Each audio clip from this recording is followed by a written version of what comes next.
한병수 목사입니다. 오늘 저는 시편 44편 말씀을 여러분과 함께 나누고자 합니다. 첫 번째는 내용을 다루고 두 번째는 그 내용의 교훈을 다루도록 하겠습니다. 내용은 이렇게 시작합니다. 법정이라는 무대에서 시인은 하나님께 송사를 올리면서 나를 위해 변론해 주십시오. 지금 이 나라가 불경하고 하나님을 경외하지 않은 그런 나라입니다. 두 번째는 개인적인 것으로서 불의하고 간사한 원수가 나를 슬픔 가운데 빠뜨리고 있습니다. 하나님, 저를 건져주십시오. 이런 기도를 드립니다. 자, 그런데 이 시인은 문제의 원인을 눈에 보이는 가시적인 원수와 불경한 나라에서 찾지 않고요. 2절에서 하나님 나를 어찌하여 버리셨습니까? 하나님과 관계된 그런 문제의 근원을 하나님께 고백하고 있습니다. 그러면서 하나님께서 나를 버리시는 것을 해결해 주시지 않으면 이 문제는 결코 수습되지 않습니다. 라고 고백해요.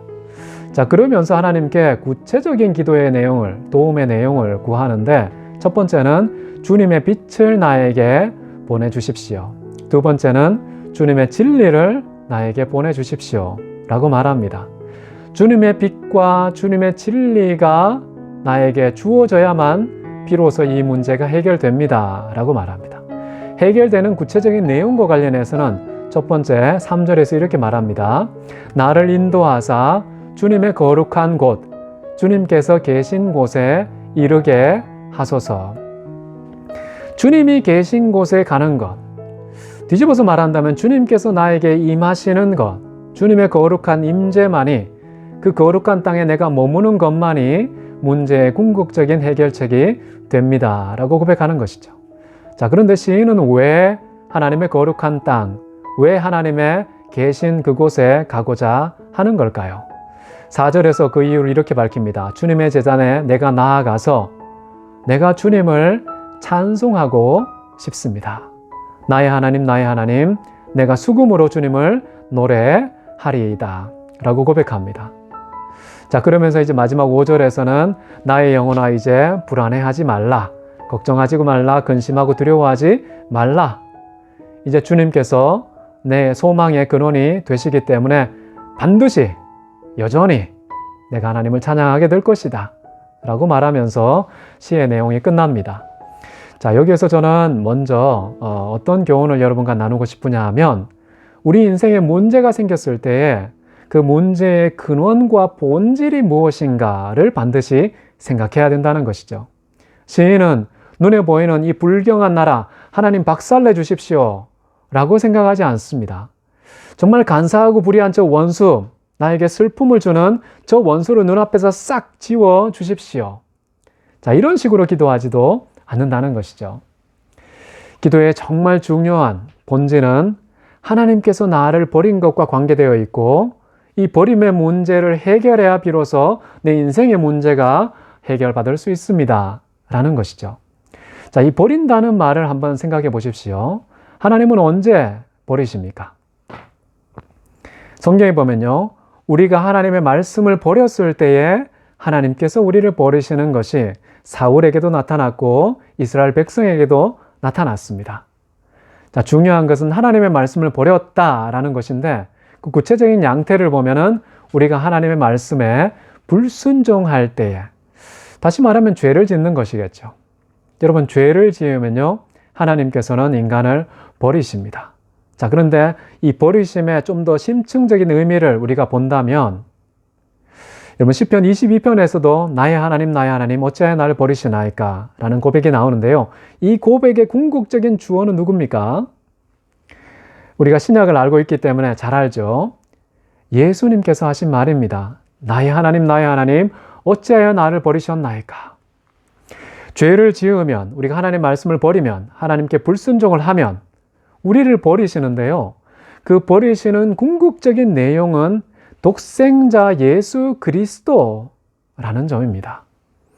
그렇기 때문에 우리는 문제의 근원이 뭐냐 하면 하나님의 말씀을 버리는 죄를 짓는 것이라는 것을 깨달아야 되겠고, 이 죄 문제를 해결하는 궁극적인 해답은 바로 독생자 예수, 빛이라고도 하고 진리라고 일컬음 받으시는 예수 그리스도께서 우리에게 보내진 바 되지 않으면 해결되지 않는다라는 것이죠. 그래서 이 모든 문제의 궁극적인 열쇠는 예수밖에 없다는 점을 깨달아야 됩니다. 그래서 우리는 예수 그리스도 안에서 우리 인생의 문제를 해결해야 된다는 점을 꼭 기억하면 좋겠습니다. 두 번째는요, 이 문제와 문제의 해결책을 사탄도 잘 알고 있다는 거예요. 그래서 우리를 어떤 방식으로 방해할까요? 사단은요, 우리가 하나님께 나아가서 예수 그리스도 안에서 새로운 피조물이 되고 예수 그리스도 안에서 궁극적인 문제를 해결하는 걸 싫어합니다. 어떻게 방해를 할까요? 절대 문제가 생겼을 때 문제의 근원이 하나님과 관계된 것이 아니라 눈앞에 펼쳐진 이 세상의 제도적인 문제, 국가의 문제, 특정한 개인 원수의 문제라고 우리를 미혹하는 것이죠. 그래서 문제가 생길 때마다 우리가 어디에 집착하게 만듭니까? 인간 원수에게 집착하게 만들어요. 이 땅의 제도적인 문제가 마치 궁극적인 원인인 것처럼 그 제도를 뜯어 고치면 된다고 어떤 국가의 문제, 집단적인 제도의 문제라고 우리를 미혹하기 쉽습니다. 여러분, 그때마다 우리는 물론 제도적인 문제도 개선해야 됩니다. 원수와의 어떤 화목의 문제도 우리 해결해야 됩니다. 그러나 이것이 다 해결되기 위한 궁극적인 실타래, 문제의 실타래를 풀어야 되는데 그것은 바로 하나님과 꼬인 관계의 실타래를 풀어내야 문제가 해결되는 것이거든요.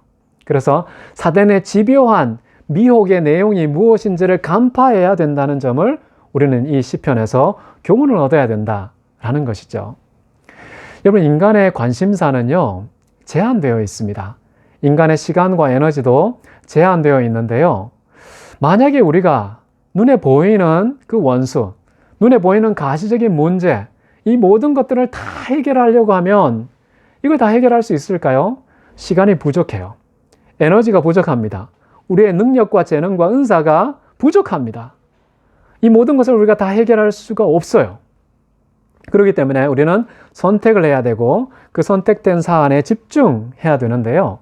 시인은 어떤 문제를 붙잡고 하나님께 기도하러 나아가느냐? 자, 이것이 굉장히 중요한 포인트입니다.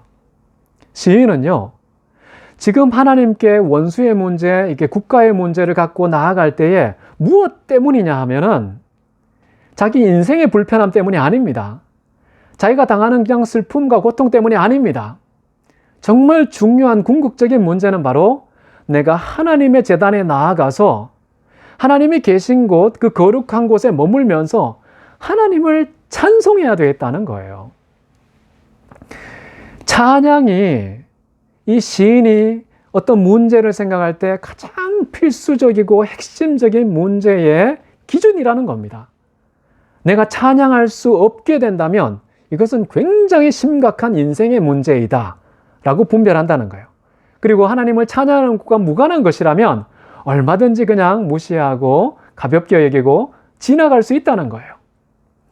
우리 인생의 심각한 문제를 선택할 때에 엉뚱한 쓸데없는 그런 사소한 문제를 붙잡고 마치 하나님 앞에 정말 중차대한 문제인 것처럼 붙잡고 씨름하며 기도하는 것은 사단이 우리의 인생을 낭비하는, 우리의 에너지와 시간을 허비하게 만드는 전략일 수 있는 것이죠. 우리가 왜 지어졌습니까? 창조의 목적이 무엇입니까? 하나님을 찬송케 하려 하는 것이 아닙니까? 우리 인생에는 그분의 음악이 되어야 되는 거 아닙니까? 창조의 가장 중요한 목적, 인생의 가장 중요한 핵심은 하나님께 우리가 찬송이 되고 음악과 노래가 되는 것입니다. 만약에 이것이 방해가 된다면, 이것에 문제가 생긴다면 이것은 심각한 인생의 문제구나라고 인식해야 되고 그거 붙잡고 하나님께 나아가서요, 사생 결단을 하고 기도해서 이 문제 해결해 주십시오 라고 엎드려야 되는 사안인 것이죠.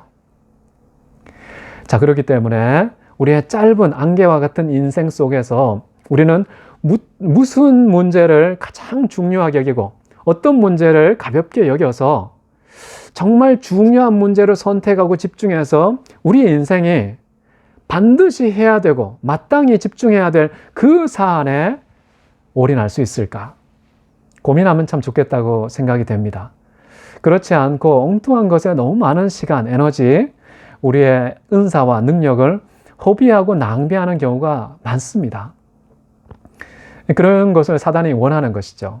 그러나 우리는 이 시편을 통해서 확인한 것처럼요, 우리의 삶 속에 수많은 문제들이 있지만 그 문제의 궁극적인 배후가 뭔지를 간파해서 우리 인간의 죄 문제라는 사실, 하나님의 말씀을 버린 그런 문제라는 사실을 기억하고 그리스도 예수, 말씀 대신 그리스도 예수, 그의 인격과 삶을 다시 나에게 보내주셔서 회복되게 하는 것. 그렇게 해서 우리는 어디를 거하느냐?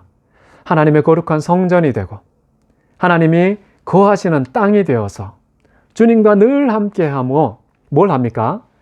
하나님께 음악이 되는 인생이 되는 것. 하나님께 향기로운 찬송을 올리는 그런 노래가 되는 인생이 되는 것이 저는 이 시편이 우리에게 가르치는 가장 중요한 교훈이 아닌가라고 생각합니다.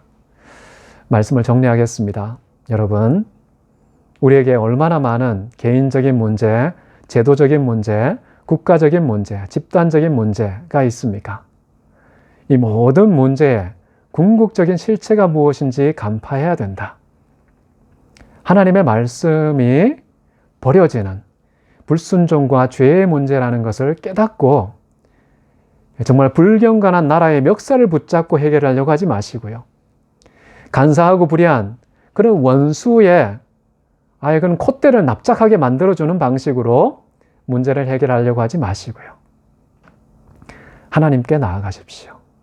하나님께 나아가서 예수 그리스도를 보내달라고, 예수 그리스도의 인격, 예수의 삶, 예수님 그 아들의 온전한 형상을 나에게 보내주셔서 내가 예수의 작은 형상이 되어서 이 세상에서 하나님의 음악이 되는 그런 인생이 되는 방식으로 제도적인 문제도 파생적으로 해결하고 눈앞에 보이는 인간 원수의 문제도 파생적으로 해결되는 그런 우선순위가 반듯한 그런 삶을 살아가게 하옵소서. 그렇게 기도하고 승리하는 저와 여러분 되시기를 바랍니다. 기도하겠습니다. 사랑해 주님 감사합니다. 너무나 많은 문제 앞에 어떤 것부터 손을 대야 할지 모르는 문제투성이의 인생 속에서 우리는 하나님께 범죄하지 않고 하나님의 말씀을 다시금 우리의 인격과 삶에 담아내어서 그리스도 예수의 소박한 형상이 되어 이 세상에 다시금 하나님을 노래하는 음악이 되고 원수든 제도든 국가든 하나님의 참된 질서를 회복해 하는 주의 거룩한 종들 다 되게 도와주옵소서. 그래서 정말 쓸데없는 사소한 그 일에 매여서 내 인생을 탕진하는 자가 아니라 하나님께서 이 땅에 창조하시고 보내신 가장 궁극적인 목적과 의미를 열매 맺고 구현하며 향기를 발하고 빛을 나타내는 의미 있는 인생이 되도록 축복하여 주옵소서. 예수 그리스도 이름으로 기도했습니다. 아멘. 자, 오늘도 찬송하는 인생, 죄 문제를 진리의 말씀, 예수 그리스도로 말미암아 극복하는 인생, 그래서 내 주변에 제도와 국가와 개인을 변화시키는 그런 인생이 되시기를 바라겠습니다. 감사합니다.